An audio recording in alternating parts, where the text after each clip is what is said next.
Hello and welcome to यज्ञ investment academy. मेरा नाम है शनिक भंडारी और आज हम एक नया वीडियो लाए हैं आपके लिए in the series of leading indicators. So market में जो भी चीज़ें होती है, जो भी चीज़ें हम देखते हैं, जनरली वो लैगिंग इंडिकेटर्स होते हैं। पास्ट में जो चीज़ें हुई है उसका डेटा होता है, but there are certain numbers जो हमें आगे क्या हो सकता है उसे प्रिडिक्ट करने में हेल्प करते हैं, and these are called leading indicators. So last week हमने ये सीरीज स्टार्ट करी थी एंड अभी हम इसका नया एपिसोड लेकर आए हैं आपके लिए। एंड लास्ट वीक में क्या क्या इंपॉर्टेंट नंबर्स आए हैं वो हम आज के इस वीडियो में डिस्कस करने वाले। तो चलिए शुरू करते हैं। The first number that we are going to talk about is the steel imports. Steel के जो इंपोर्ट्स हो रहे हैं इंडिया में वो काफ़ी तेज़ी से बढ़ते हुए नज़र आ रहे हैं। अगर हम FY22 देखें तो लगभग 4.7 मिलियन टन्स का इंपोर्ट हमने किया था, वेर एज अगर हम FY24 पे की बात करें तो 8.3 मिलियन टन्स पे ये नंबर आ चुका था। एंड FY25 में भी एक सिमिलर ग्रोथ रेट का अनुमान लगाया जा रहा है। So based on the number that has come up till January, so estimates are that कि टोटल फुल ईयर FY25 में जो है वो 10.7 मिलियन टन्स पे हमारे इंपोर्ट्स आ सकते हैं। अगर हम स्टील इंपोर्ट्स की बात करें as a percentage of total domestic production, तो imports are just 7% as of FY25 जो नंबर प्रेडिक्टेड आ रहा है। लेकिन अगर हम ट्रेंड देखें, इस चीज़ का भी ट्रेंड देखें, तो FY22 में steel imports was just 4% and it has continuously risen, और लास्ट फाइनेंशियल ईयर में 6% पे ये नंबर आ चुका था and it is closing to almost 6.7%.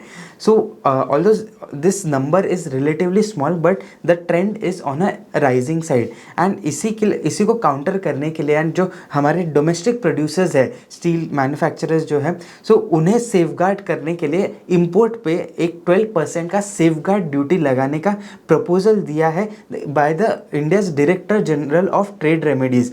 So they have asked कि 12% का इंपोर्ट ड्यूटी जो एक one of the kind of custom duty होती है, सो सेफगार्ड ड्यूटी जिसे कहते हैं, it is to protect the domestic producers. So उनके इंटरेस्ट को सेफगार्ड करने के लिए एक नया यहाँ पे टैक्स लगाने की बात चल रही है। नेक्स्ट हम बात करेंगे नेचुरल गैस के बारे में। सो नेचुरल गैस के इंपोर्ट्स भी काफ़ी तेज़ी से बढ़ते हुए नज़र आ रहे हैं। वॉल्यूम टर्म्स में अगर हम बात करें तो FY25 में ओवरऑल कंजम्पशन ग्रोथ जो है वो अराउंड 9% पे था।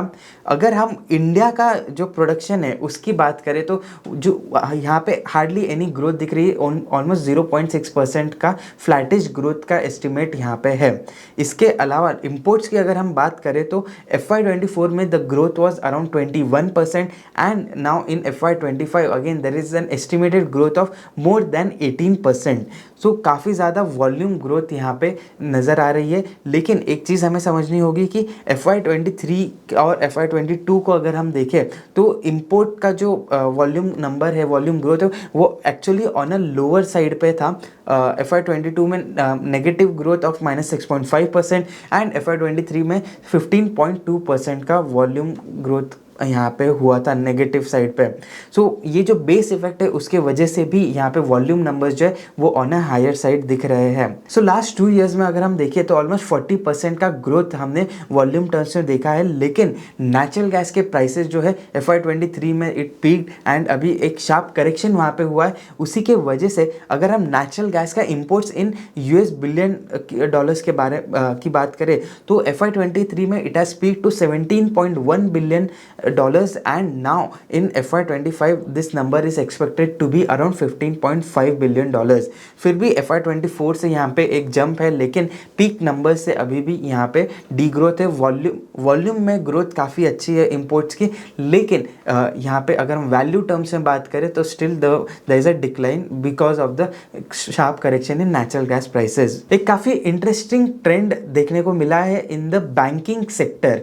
सो PSU बैंक्स जनरली जो होते हैं वो सेफर बैंक्स माने जाते हैं एंड दैट इज़ वाई उनका जो कॉस्ट ऑफ डिपॉजिट्स है वो ऑन अ लोअर साइड रहा है। अगर हम लास्ट डिकेड की बात करें FY14 से लेके FY23 में कंसिस्टेंटली जो टर्म डिपॉजिट्स के कॉस्ट होते हैं वो ऑन अ लोअर साइड थे। Weighted average cost of term deposit of the public sector banks was at least 15 basis points lower than the private sector banks। मतलब 15 basis points का difference होता था in the term deposit that these banks were raising. So although this number बहुत छोटा number लगता है 15 basis points का, लेकिन अगर हम एक बैंकिंग इंडस्ट्री की बात करें तो इन दैट सेंस ये जो इतना ज़्यादा लिवरेज होता है इस इंडस्ट्री में, तो 15 बेसिस पॉइंट्स का भी एडवांटेज जो है वो बहुत ज़्यादा होता है। एंड प्रॉफिटेबिलिटी में ये नंबर बहुत मेजरली रिफ्लेक्ट कर सकते हैं when it comes to the absolute profits that this kind of difference can make. सो ये जो ट्रेंड है यहाँ पे एक रिवर्सल देखने को मिला है। अभी कॉस्ट ऑफ टर्म डिपॉजिट जो है वो लास्ट 1-1.5 साल से PSU बैंक्स के ऑन अ हायर साइड चले गए as compare to private banks. So अगर हम कैलेंडर ईयर 2024 की बात करें तो वेटेड एवरेज टर्म डिपॉजिट का जो कॉस्ट है प्राइवेट बैंक्स का, इट इज़ नाउ लोअर। जो 15 बेसिस पॉइंट्स का एक्स्ट्रा कॉस्ट प्राइवेट बैंक्स पे करते थे वो अभी उन्हें एडवांटेजेस पोजीशन में आ गए and now their cost is lower by 15 basis points. और ये जो नंबर है वो एक्सपांड होता हुआ ही नज़र आ रहा है, बिकॉज जनवरी में this number has again increase to 23 basis points का differential. So PSU banks are now paying 23 basis points higher than what the private sector banks are paying for their term deposits. So ये number जैसे ही मैंने देखा तो काफ़ी interesting लगा and we thought कि एक लाइव एग्जांपल कर लेते, थोड़ा सा डेटा बैक इसे रखते हैं in terms of actual numbers of the banks that are being presented in their quarterly financial results. तो Q3 FY25 के अगर हम कॉस्ट ऑफ डिपॉजिट्स देखें, नाउ जो हमने बात करी थी वो सिर्फ टर्म डिपॉजिट की हो रही थी, लेकिन कॉस्ट ऑफ डिपॉजिट में यहाँ सेविंग्स और करंट अकाउंट भी आ जाता है which is reflected by the CASA ratio. So State Bank of India, Bank of Baroda and Punjab National Bank जो टॉप 3 हमारे पब्लिक सेक्टर बैंक्स है, उनके अगर कॉस्ट ऑफ डिपॉजिट्स देखें तो those were at 5.07%, 5.2% and 5.23% respectively. So as compared अगर हम Kasa ratio देखें तो लगभग 38 to 40% के बीच में कासा रेशियो रहा है। सो जितना ज़्यादा कासा रेशियो होता है उतना उनका cost of deposit on a lower side होता है, बिकॉज कासा यानी कि current account and savings account का जो यहाँ पे कॉस्ट है वो ऑन अ लोअर साइड होता है as compare to the term deposits. वहीं हम ICICI bank, Kotak Mahindra bank and Axis bank की अगर बात करें तो इनका जो कॉस्ट ऑफ डिपॉजिट है it is comparatively on a lower side. ICICI bank is 4.91%, Kotak Mahindra Bank is 5.06% and Axis Bank is again 5.13%। अगर हम यहाँ पे भी कासा रेशियो की बात करें तो 39 to 42% का रेंज इन तीनों बैंक्स का है। HDFC बैंक ने ये डेटा अपना प्रेजेंट नहीं किया है, that is why we could not consider that. लेकिन मेजर बैंक्स में अगर हम कंपेयर करें तो कॉस्ट ऑफ डिपॉजिट्स ये एक्चुअली लोअर है इन लास्ट क्वार्टर। जो लेटेस्ट रिजल्ट्स यहाँ पे अवेलेबल है उनके टर्म्स में अगर हम बात करें तो, और एंड कासा रेशियो की अभी अगर हम बात करें तो CASA ratio almost similar levels पे है। So this clearly indicates this trend कि टर्म डिपॉजिट पे नाउ जो प्राइवेट बैंक्स है वो लोअर इंटरेस्ट दे रही है and still they are managing to raise the deposits very efficiently and which is a good sign for private banks. लेकिन public sector banks में यहाँ पे जो प्रॉफिटेबिलिटी का इम्पैक्ट है वो थोड़ा सा बढ़ते हुए नज़र आ सकता है। So the next thing that we are going to talk about is the central bank decisions that are being happening in the countries across the world. So सबसे पहले US फेडरल रिजर्व की बात करेंगे तो उन्होंने अपने पॉलिसी रेट को unchange रखा। जो रेट कट होना चाहिए था वो नहीं हो रहा है या उसमें डिलेज हो रहे हैं and now market is expecting कि जून के बाद से ही रेट कट आए। और जब यहाँ पे फेडरल रिजर्व ने रेट कट में पॉज लिया तो उनके ही फुटस्टेप फॉलो किए हैं बाकी मेजर सेंट्रल बैंक्स ने। सो सेंट्रल बैंक ऑफ चाइना जो है, पीपल्स बैंक ऑफ चाइना जिसे कहते हैं, फिर Japan and UK, they have all now stayed on a stance that they will be keeping their policy rates unchanged as of now.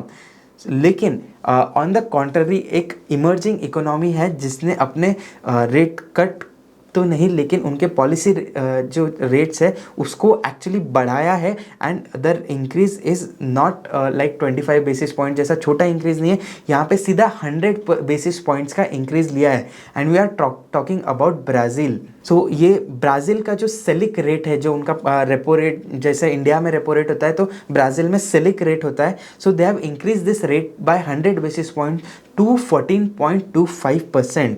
So now this is the highest rate since 2016। FY16 के बाद, सितंबर 16 के बाद देखें तो पहली बार 14.25% पे यहाँ पे ये इनके जो सेलिक रेट है वो आए हैं। सो ब्राज़ील ने ये जब ये रेट हाइक लिया है तब उन्होंने बताया कि उनका जो फरवरी का इन्फ्लेशन नंबर है दैट हैज़ इंक्रीज सब्सटैंशियली 5.1% पे यहाँ पे ब्राज़ील का इन्फ्लेशन नंबर आया है as compare to the target inflation of 4.5%। So inflation को कर्व करने के लिए ही ब्राज़ील ने अपने रेपो रेट्स को बढ़ाया है, but this will also hamper their economic growth.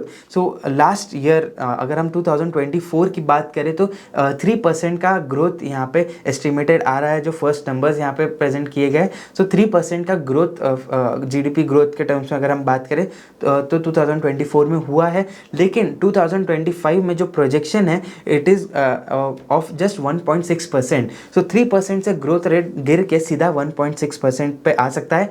And now there are even estimates की जो सेलिक रेट है वो मोर देन 15% पे भी जा सकते हैं इन Brazil. So that is it for today. I hope आपको आज का ये डेटा बैक्ड वीडियो पसंद आया होगा। अपने व्यूज़ कमेंट्स में बताइए, इस वीडियो को ज़्यादा से ज़्यादा लाइक कीजिए और अपने दोस्तों के साथ इसे शेयर करना ना भूलिएगा। और ऐसे ही और data backed and fundamental analysis के लिए बने रहिए यज्ञ इन्वेस्टमेंट एकेडमी के साथ। Thank you.